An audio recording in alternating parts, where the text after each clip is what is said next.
Pada menjunjung titah perintah ke bawah Dulia Mahamulia Paduka Seri Baginda Sultan Haji Hassan Al-Bolkiah Muazzuddin Wad Daulah, Ibni Almarhum Sultan Haji Omar Ali Saifuddin Saadul Khairuddin, Sultan dan Di-Pertuan Negara Brunei Darussalam, pejabat ke bawah Dulia Mahamulia Paduka Seri Baginda Sultan dan Di-Pertuan Negara Brunei Darussalam dengan ini maklumkan bahawasanya Yang Teramat Mulia Paduka Seri Pengiran Anak Puteri Hajah Hafizah Sururul Bolkiah binti ke bawah Dulia Mahamulia Paduka Seri Baginda Sultan Haji Hassan Al-Bolkiah Muazzuddin Wad Daulah, isteri kepada Yang Amat Mulia Pengiran Anak Haji Muhammad Rozaini bin Pengiran Dr. Haji Muhammad Yaakob dengan izin Allah Subhanahu Wa Taala telah selamat meluaran seorang putera pada hari Jumaat 28 hari bulan Ramadan 1441 bersama 22 hari bulan Mei 2020 jam 10.44 pagi.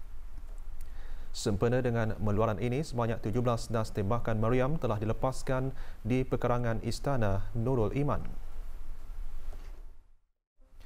Tidak ada kes baru jangkitan COVID-19 disahkan hari ini dengan jumlah keseluruhan kes kekal 141 orang. Yang berhormat Datuk Seri Setia Dr. Awang Haji Muhammad Isham bin Haji Jaafar, Menteri Kesihatan, mengumumkan perkara tersebut pada sidang media situasi terkini jangkitan COVID-19 petang tadi. Kementerian Kesihatan ingin memaklumkan kepada orang ramai bahawa pada hari ini, Jumaat, 28 Ramadan 1441 Hijrah bersamaan dengan 22 Mei 2020 Masihi, Alhamdulillah dengan izin Allah Subhanahu Wa Taala jua tidak ada kes baru jangkitan COVID-19 disahkan di negara ini. Ini bermakna jumlah keseluruhan kes COVID-19 di negara ini kekal seramai 141 orang. Sementara itu, tidak ada kes yang telah disahkan sembuh dari COVID-19 pada hari ini, menjadikan jumlah keseluruhan yang telah sembuh kekal seramai 136 orang. Oleh yang demikian, jumlah kes aktif yang masih dirawat di Pusat Pengasingan Kebangsaan pada ketika ini juga kekal seramai 4 kes. Daripada jumlah tersebut, 2 daripadanya masih dalam keadaan kritikal. Seorang masih memerlukan bantuan mesin tambahan hadlang mesin dan mesin pernafasan dan seorang lagi kini hanya memerlukan bantuan mesin pernafasan sahaja. Selebihnya adalah dalam keadaan yang baik. Seperti yang dimaklumkan sebelum ini, semua kontak kes yang telah menjalani kuarantin menurut Akta Penyakit Berjangkit Penggal 204 telah pun menamatkan tempoh kuarantin di mana jumlah keseluruhannya ialah seramai 2,679 orang.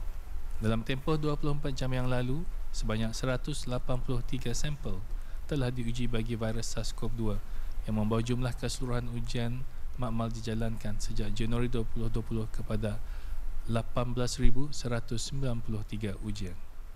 Seterusnya, berikutan makluman mengenai Bru Health App.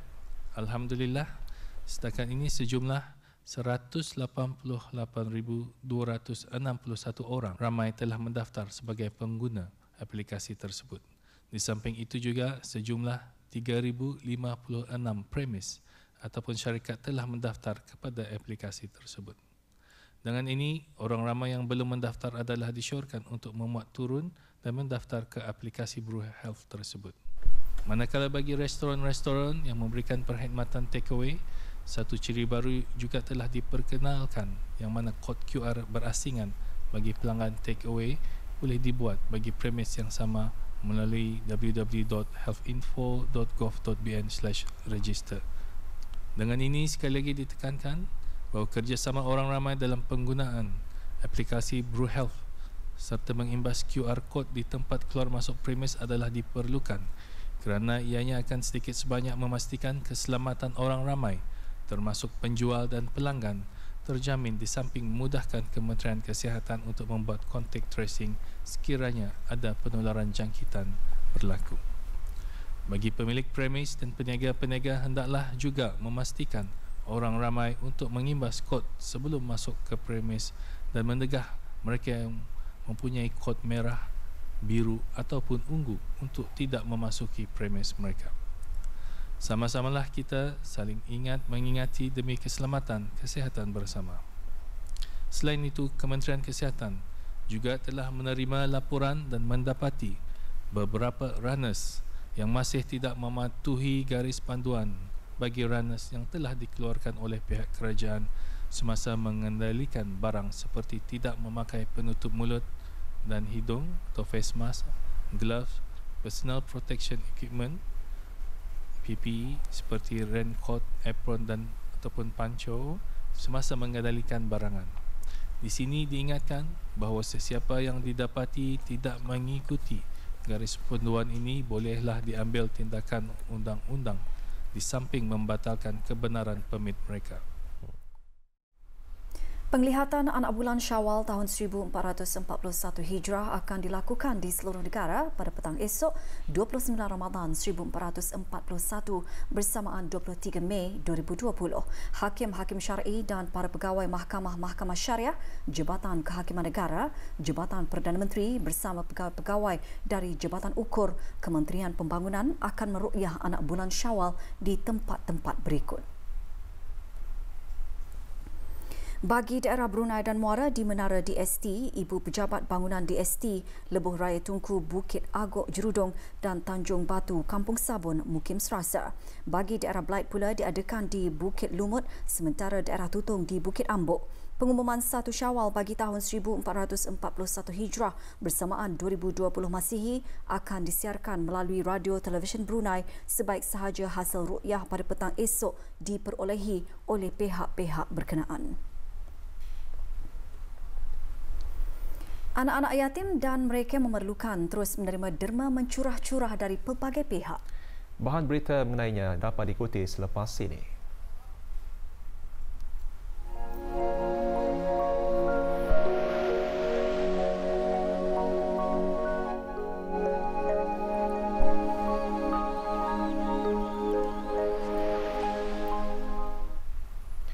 Sempena bulan Mubarak ini, Perbadanan Tabung Amanah Islam Brunei Taib dan anak-anak syarikatnya Insurance Islam Taib Holding Sendirian Berhad dan Darussalam Holding Sendirian Berhad menyerahkan sumbangan sejumlah RM130,522 kepada Dana Pengirian Muda Mahkota Al-Muhtadibillah bagi anak-anak yatim Dana. Derma dari Taib berjumlah RM100,000 manakala Takaful Keluarga Insurans Islam Taib, Takaful Am Insurans Islam Taib dan Darussalam Holdings Sendirian Berhad masing-masing menyumbangkan RM10,000. Majlis diadakan di Airport Mall, Brakas. Sementara sejumlah RM522 hasil dari para pegawai dan kaki tangan Insurans Islam Taib Holdings Sendirian Berhad. Cek-cek disampaikan oleh Yang Berhormat Pihin Datuk Laila Raja, Major Jeneral Bersara Datuk Paduka Sri Haji Awang Halbi bin Haji Muhammad Yusof, Menteri Pertahanan kedua selaku pengerusi Lembaga Pengarah Taib, kepada Dr. Dayang Nur Imtihan binti Haji Abdul Razak, Setiausaha Tetap di Kementerian Pembangunan selaku pemangku Ketua Pegawai Eksekutif Dana. Juga hadir Pengiran Hajah Zeti Sufina binti Pengiran Datuk Paduka Haji Sani, Setiausaha Tetap Industri, Kementerian Kewangan dan Ekonomi selaku Lembaga Pengarah Perbadanan Tabung Amanah Islam Brunei. Seramai 35 orang anak yatim yang berdaftar dengan Jabatan Pembangunan Masyarakat Japim petang tadi menerima sumbangan derma daripada Dewan Masjid Suri Seri Begawan Raja Isteri Pengiran Anak Damit. Sumbangan derma disampaikan oleh Yang Berhormat Pengiran Haji Ali bin Pengiran Maun, Ahli Majlis Mesyuarat Negara selaku penghulu Mukim Brakas B. Sumbangan derma secara pandu lalu atau drive-thru itu juga adalah sebagai usaha membantu persiapan anak-anak yatim dari Kampung Manggis 1 dan 2 dan Kampung Madam.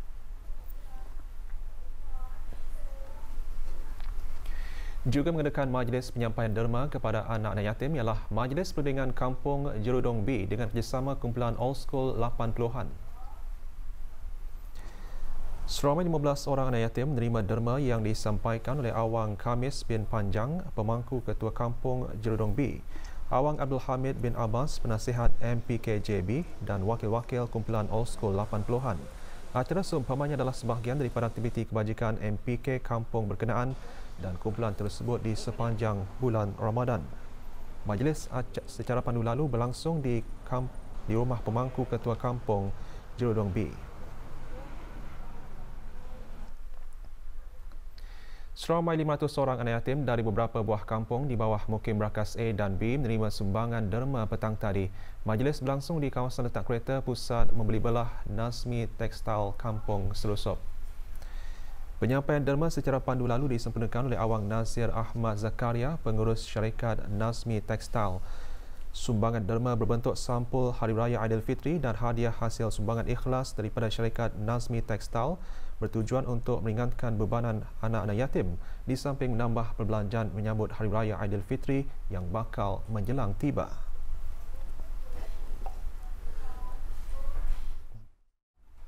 Bagi meraih keberkatan di bulan Ramadan, Majlis Penyerahan Sumbangan Barangan Asasi kepada penduduk-penduduk yang terpilih dari kalangan ibu tunggal, anak-anak yatim serta keluarga yang kurang berkemampuan dianjurkan oleh ahli-ahli pengawasan kejiranan Rancangan Perumahan Negara RPN Kampung Pancor Mengkubau.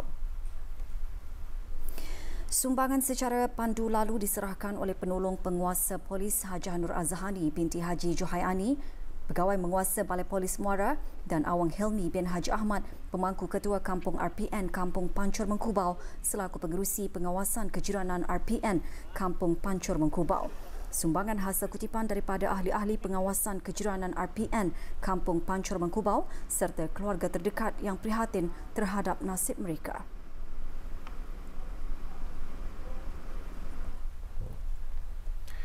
Projek Bantu Masyarakat Kitani yang bertemakan Bakul Peduli dengan Harapan telah berjaya mengumpul sebanyak 100 bakul yang diisikan dengan makanan keperluan harian seperti beras, susu, gula dan sebagainya. Pengagihan bakul peduli kepada anak-anak yatim yang berdaftar di bawah Jabatan Pembangunan Masyarakat Japim diadakan petang tadi.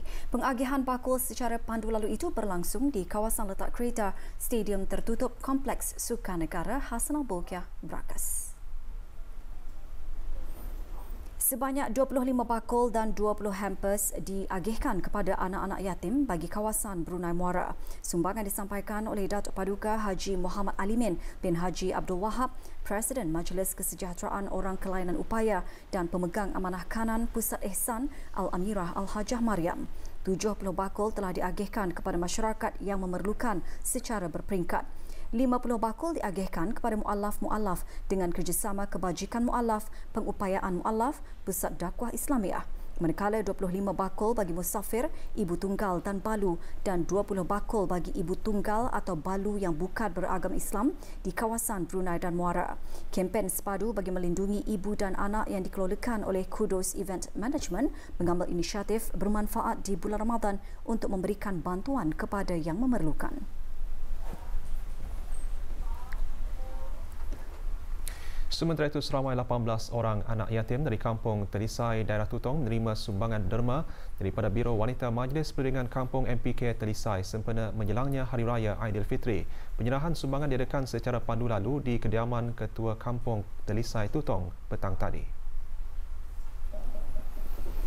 Penyerahannya disempurnakan oleh Dayang Hajah Norsiah binti Haji Ahmad, isteri Yang Berhormat Awang Haji Ramli bin Haji Lahid, Ahli Majlis Mesyuarat Negara yang juga penghulu Mukim Telisai. Sumbangan adalah hasil kutipan daripada ahli-ahli Biro Wanita MPK berkenaan, para pengusaha serta orang perseorangan di kampung tersebut.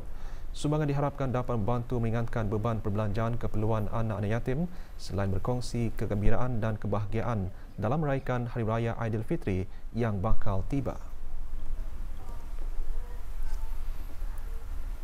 Majlis Perundingan Kampung Bakiau, Pengkalan Mau di daerah Tutong pagi tadi menyerahkan sumbangan barangan asasi kepada 16 buah keluarga yang kurang berkemampuan dari kampung berkenaan melalui projek sedekah infak jariah sempena kedatangan Hari Raya Aidilfitri. Pengagihan sumbangan disampaikan oleh Awang Abdul Rahim bin Haji Abdul Hamid, Pemangku Ketua Kampung Bakiau, Pengkalan Mau. Derma dan sumbangan adalah hasil kutipan daripada ahli-ahli Majlis Perundingan Kampung berkenaan dalam sama-sama menghulurkan bantuan kepada keluarga-keluarga yang memerlukan di samping meraih keberkatan di bulan Ramadan yang mubarak. Melalui sumbangan ini dapat membantu meringankan beban perbelanjaan serta keperluan keluarga-keluarga yang memerlukan dalam meraihkan kedatangan Hari Raya Aidilfitri yang bakal menjelang. 17 buah stesen minyak akan dibuka dan beroperasi di seluruh negara pada Hari Raya pertama Aidilfitri nanti. Dari jumlah itu, 9 buah di daerah Brunei dan Muara termasuk sebuah stesen minyak di perairan Sungai Brunei, 4 buah stesen di daerah Tutong dan 4 buah stesen di daerah Pelait. Perkara tersebut dijelaskan oleh Dayang Siti Fairuzai Roni binti Datuk Paduka Wahabi, Eksekutif Pemasaran Runcit BSM ketika ditemu bual pagi tadi di stesen minyak Gadong. raya kedua pula, sebanyak 29 buah stesen minyak akan dibuka, sementara hari raya ketiga insya-Allah kesemua 36 stesen minyak di negara ini akan mula beroperasi seperti biasa. Dan pada malam menjelang Hari Raya Aidilfitri nanti pula, iaitu malam pukul, hampir kesemua stesen-stesen minyak di negara ini akan memanjangkan waktu operasi mereka sehingga 12:30 malam. Dan maklumat mengenai waktu-waktu operasi stesen minyak semasa Hari Raya boleh didapati melalui akhbar-akhbar serta laman sesawang BSM www.bsm.com.bn dan juga media sosial seperti Facebook, Instagram, atau bis kita boleh menghubungi Pusat Panggilan Pelanggan atau call center BSM di talian 2244-739. Dalam pula itu, pihak BSM maklumkan kepada orang ramai mengenai bekalan minyak di stesen minyak adalah mencukupi dan pihak BSM akan meningkatkan kekerapan penghantaran minyak ke stesen-stesen bagi menampung peningkatan jualan jika diperlukan. Orang ramai tidak perlu merasa risau dan cemas dengan pembelian minyak sebelum hari raya nanti.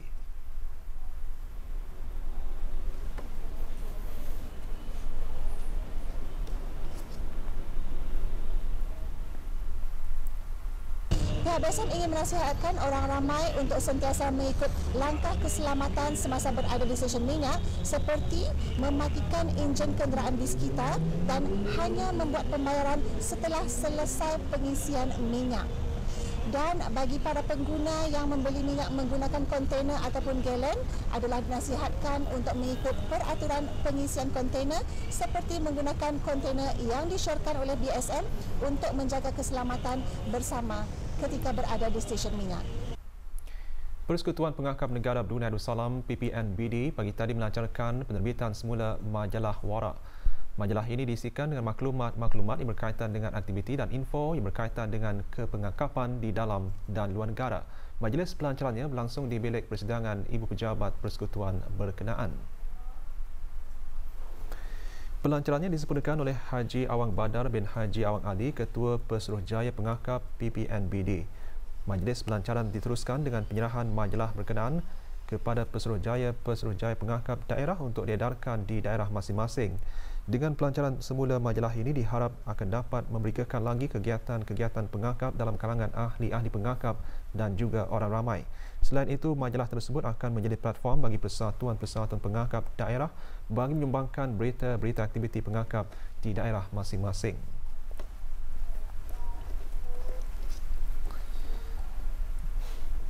Dengan hasrat untuk menyampaikan amanah sumbangan atau sedekah kepada insan-insan yang memerlukan, pasukan pengangkap Kelana 1033 telah menjalankan aktiviti kemasyarakatan iaitu Project Messengers of Peace berkongsi rezeki. Majlis pelepasan bagi rombongan ahli pengangkap Kelana bagi menyerahkan keperluan barangan makanan asasi ke kampung-kampung diadakan petang tadi di hadapan bangunan Ibu Pejabat Persekutuan Pengangkap Negara Brunei Darussalam. Projek tersebut menyasarkan 30 buah keluarga yang terpilih di Kampung Mata-Mata dan juga Kampung Bolkiah A dan Kampung Bolkiah B. Hadir Haji Awang Badar bin Haji Awang Ali, Ketua Pesuruhjaya Pengangkap. Bersempena bulan suci Ramadan ini, Persekutuan Pengangkap Negara Brunei Darussalam PPNBD telah menganjurkan majlis khatam Al-Quran bagi ahli-ahli pengangkap yang menyertai pembacaan 30 juzuk Al-Quran. Majlis berlangsung di Ibu Pejabat Persekutuan berkenaan. Acara dimulakan dengan bacaan surah Al-Fatihah yang dipimpin oleh Haji Awang Badar bin Haji Awang Ali, Ketua Pesuruhjaya PPNBD, dan diikuti dengan bacaan takhtim oleh ahli-ahli pengangkap. Majlis tahunan itu diadakan berbeza dari tahun-tahun sebelumnya yang mana ia diadakan dengan menghadkan keramaian mengikut garis pandu Kementerian Kesihatan. Program diadakan bertujuan untuk menggalak dan menyuntik semangat cintakan Al-Quran, menerapkan budaya membaca Al-Quran dalam kalangan ahli-ahlinya.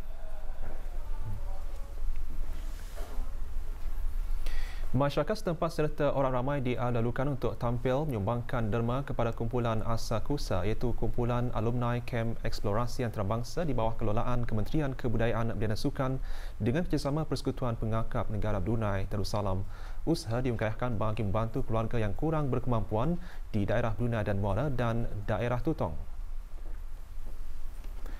Projek berbagi bahagia 2.0 bertemakan beraya sambil beramal pada masa ini membukakan talian secara online bagi menerima derma kewangan dan derma barangan asasi. Dan Siti Raimah binti Haji Awang, pengerusi kumpulan Asakusa dalam temu bual memberitahu yang usaha dan bagaimana para penderma sama-sama membantu dalam usaha kesukarelawanan tersebut. Projek berbagi bahagia merupakan projek amal kebajikan yang dibuat sejak tahun lepas dan pada masa ini adalah yang kali keduanya. Pada masa ini, kami telah membukakan sumbangan secara online melalui BIBD Online Transfer dari 18 hingga 31 Mei selama 2 minggu. Untuk membuat sumbangan, orang awam bolehlah hubungi Nazira 893-2900 atau Nasibah 867-5627. Dan kami menerima sumbangan barangan asasi seperti beras wangi, telur, minyak makan dan lain-lain pada 2 hingga 4 Jun bertempat di Ibu Pejabat tingkat 4 Persekutuan Pengakap yang bermula dari 10 pagi hingga 5 petang. Kami berharap para penderma akan memberi sokongan kepada kumpulan Asakusa. Kami akan menghadiahkan barang-barang asasi ini kepada 2 daerah iaitu di Brunei Muara dan Tutong. Pada 12 hingga 14 Jun kepada 20 keluarga yang terpilih dari kalangan orang yang kurang berkemampuan. Seorang pekerja asing berbangsa Filipina yang bekerja di salah sebuah gedung perniagaan di kawasan Kilap telah diharapkan ke Mahkamah Kelmarin bagi menghadapi pertuduhan di bawah Seksyen 380 curi dalam bangunan Kanun Hukuman Jenayah Penggal 22. Kejadian dilaporkan oleh pengurus gedung perniagaan tersebut setelah pemeriksaan stok barangan dijalankan pada 18 Mei 2020 dan mendapati kekurangan stok barangan elektrik iaitu 1 cerik elektrik pemanas air jenama Cornell dan 1 periuk nasi elektrik jenama Miyako. Siasatan awal mendapati pengurus gedung terus membuat pemeriksaan di bilik asrama dan menemui barang-barang tersebut di dalam bilik suspek. Justru itu, suspek mengakui ada mengambil barang itu lalu berasa panik, bahkan juga membuang cerik elektrik pemanas air ke pembuangan sampah di luar asramanya. Menurut keterangan daripada rekod gedung itu, pada tahun 2018, suspek pernah mengambil wang berjumlah RM100 daripada kaunter pembayaran, tetapi pihak pengurus gedung hanya mengambil tindakan dalaman. Setelah kes dibicarakan, pihak mahkamah telah menjatuhkan hukuman 6 bulan pemenjaraan terhadap tertuduh di penjara Manaburong bermula 21 Mei 2020. Sebuah rumah yang disewa sebagai tempat lokasi menjalankan khidmat rawatan kecantikan yang menyalahi aturan-aturan kesihatan dan perubatan di negara ini telah diserbu agensi penguatkuasa undang-undang di kawasan Kampung Orang Kaya Besar Imas, Jalan Kebangsaan Lamba. Aksi yang dijalankan pada petang 21 Mei 2020 itu adalah hasil daripada kolaborasi Balai Polis Berakas Pasukan Polis Diraja Brunei bersama Kementerian Kesihatan berikutan daripada maklumat yang diperolehi berkenaan perkhidmatan yang dijalankan dengan cara yang salah dan dipercayai dilakukan oleh individu yang tidak mempunyai kebenaran atau lesen dari mana-mana pihak berwajib di negara ini. Kegiatan ini disiasat di bawah peruntukan Akta Pengamal-Pengamal Perubatan dan Doktor Gigi Penggal 112. Pasukan Polis Diraja Brunei ingin menasihati orang awam agar lebih bijak membuat pilihan dalam mendapatkan rawatan di perkhidmatan kecantikan yang tidak memenuhi syarat dan mempunyai kelayakan yang sah. Bukan sahaja itu, malah terdedah kepada kemudaratan dan kesan sampingan kepada individu yang melanggani perkhidmatan kecantikan tersebut.